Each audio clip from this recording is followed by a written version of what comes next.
যুক্তরাষ্ট্রের সঙ্গে বাংলাদেশের পারস্পরিক সম্পর্ক আরও এগিয়ে যাবে বলে আশা প্রকাশ করেছেন ঢাকায় সফররত যুক্তরাষ্ট্রের দক্ষিণ ও মধ্য এশিয়া বিষয়ক বিশেষ দূত সার্জিও গর। শনিবার সকালে প্রধানমন্ত্রী তেজগাঁও কার্যালয়ে সরকার প্রধানের সঙ্গে বৈঠক শেষে সাংবাদিকদের সঙ্গে আলাপকালে সার্জিও গর বলেন, অর্থনৈতিক সহযোগিতা, বাণিজ্য ও বিনিয়োগ সম্প্রসারণ, অংশীদারিত্ব ও দুই দেশের সম্ভাবনা নিয়ে ইতিবাচক আলোচনা হয়েছে। পরে বিকেলে এ বিষয়ে প্রধানমন্ত্রীর উপদেষ্টা মাহাদি আমিন জানান, বর্তমান সরকারের নানা পলিসির প্রশংসা করেছেন সার্জিও গর এবং নানাভাবে সরকারের পাশে থাকার কথা জানিয়েছেন।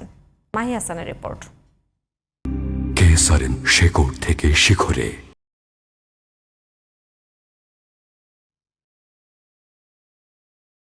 শনিবার সকালে প্রধানমন্ত্রীর তেজগাঁও কার্যালয়ে বাংলাদেশের সরকার প্রধানের সঙ্গে বৈঠকে বসেন সফররত যুক্তরাষ্ট্রের দক্ষিণ ও মধ্য এশিয়া বিষয়ক বিশেষ দূত সার্জিও গর। বৈঠকে অর্থনৈতিক সহযোগিতা, বাণিজ্য ও বিনিয়োগ সম্প্রসারণ, অংশীদারিত্ব ও দুই দেশের সম্ভাবনা নিয়ে আলোচনা হয়। প্রধানমন্ত্রীর সঙ্গে সাক্ষাৎ শেষে সাংবাদিকদের সঙ্গে আলাপকালে সার্জিও গর জানান, মার্কিন ব্যবসায়ীরা বাংলাদেশে বিনিয়োগে আগ্রহী। আগামী সপ্তাহেই বিনিয়োগকারীরা বাংলাদেশ সফরে আসবেন। তিনি জানান, প্রধানমন্ত্রী তারেক রহমানের সঙ্গে আলোচনা ফলপ্রসূ হয়েছে।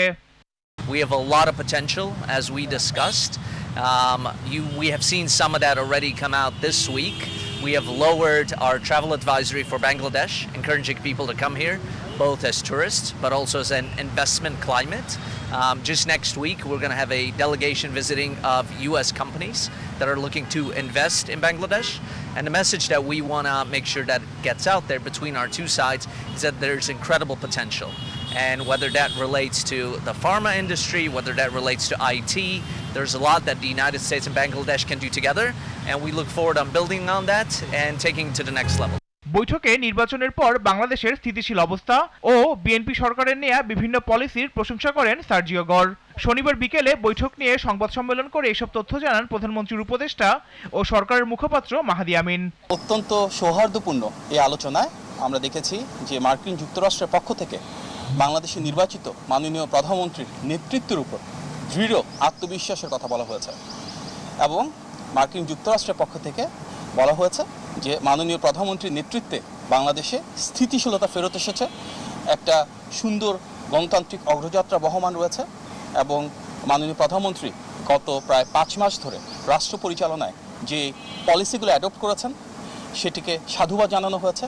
গণতান্ত্রিক পথযাত্রায় যুক্তরাষ্ট্র একটি বন্ধুপ্রতিম রাষ্ট্র হিসেবে দীর্ঘদিন ধরে যেভাবে বাংলাদেশের সাথে ছিল এবং ভবিষ্যতেও সেভাবে পাশে থাকবে বলে আশা প্রকাশ করেন প্রধানমন্ত্রী কার্যালয়ের মুখপাত্র।